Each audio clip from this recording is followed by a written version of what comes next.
Stop. Before you blame Adam, before you say, if it were me, I wouldn't have eaten that fruit, let's slow this down. Because if we're being honest, not church honest, not Instagram caption honest, real honest, you've already eaten your own version of that fruit. Yeah, not once, not twice, probably this week. And the wild part? You knew exactly what you were doing. So maybe, just maybe, Adam isn't the problem. Before we go further, if you want real truth that actually challenges you, not just feel-good content, hit subscribe, because this one, it's going to expose you. Let's go back to the beginning. In Genesis 2:16-17, God gives Adam a command. You are free to eat from any tree in the garden, but you must not eat from the tree of the knowledge of good and evil. Now pause right there. Most people read that and hear restriction, but that's not what God led with. He started with freedom. You are free. That means Adam had options, variety, overflow, provision. God didn't create a prison, He created abundance. Imagine walking into a place where everything is already handled.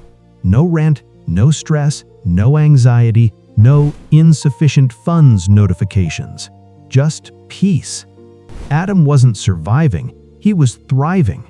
And in the middle of all that blessing, God gives one boundary. Not 10, not 50, not a complicated list, just one.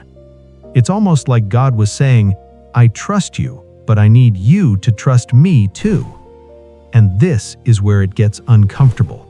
Because we don't struggle with lack, we struggle with limits. Let's be real. God could give us 99 things, and we'll obsess over the one thing He said no to. You ever notice that?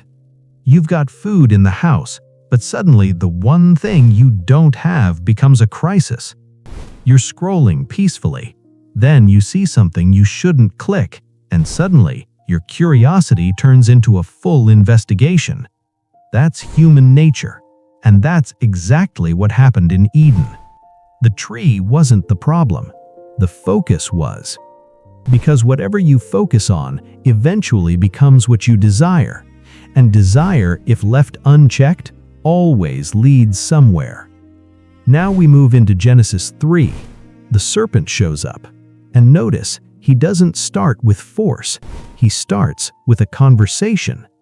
Because temptation doesn't kick the door down, it knocks politely. Did God really say? That question right there has destroyed more people than anything else. Not because God wasn't clear, but because doubt was introduced.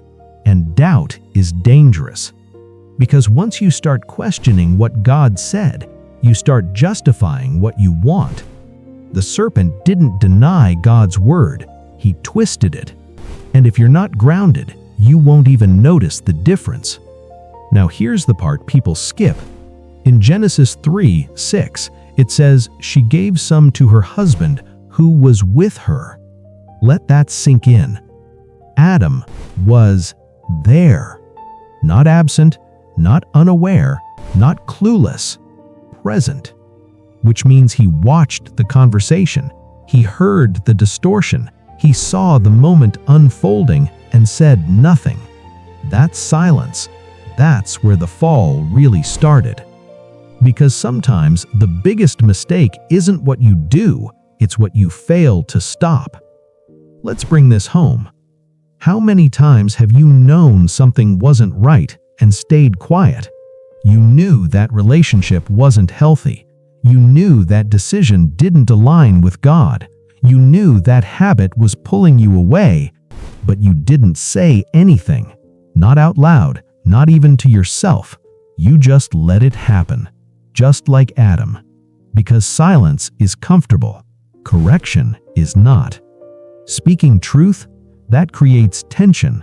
So we stay quiet and then act surprised when things fall apart. Let's be honest. Some of us don't need a serpent.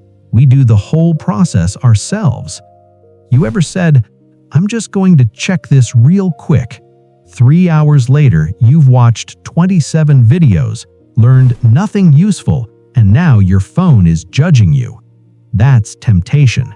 It starts small, feels harmless, ends in regret. The issue was never just the fruit, it was desire. Each person is tempted when they are dragged away by their own desire. Notice that. Not dragged by the devil, not forced by circumstances, dragged by desire. That means the problem isn't outside you, it's inside. And desire has a pattern. It starts subtle, it grows quietly, it convinces you it's harmless.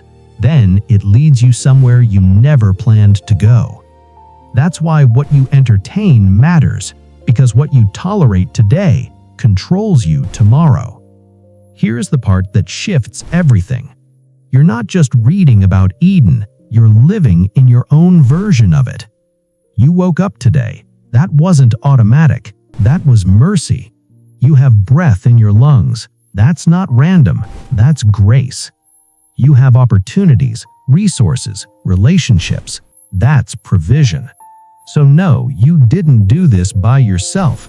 You participated, but God made it possible.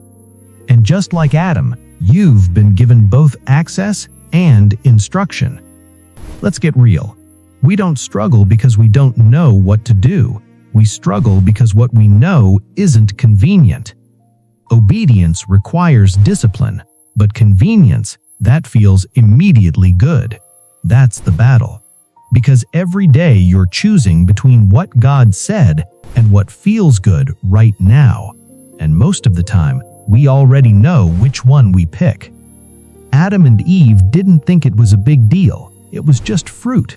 But disobedience is never just anything. Because behind every act of disobedience is a statement.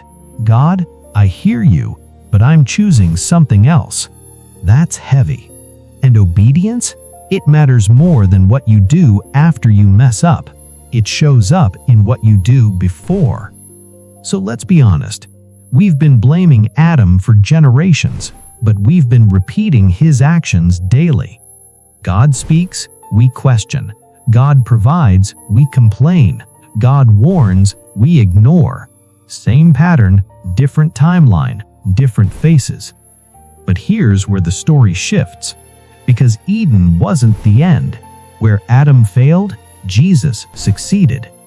Adam chose disobedience in a perfect environment. Jesus chose obedience in a broken one. That's power.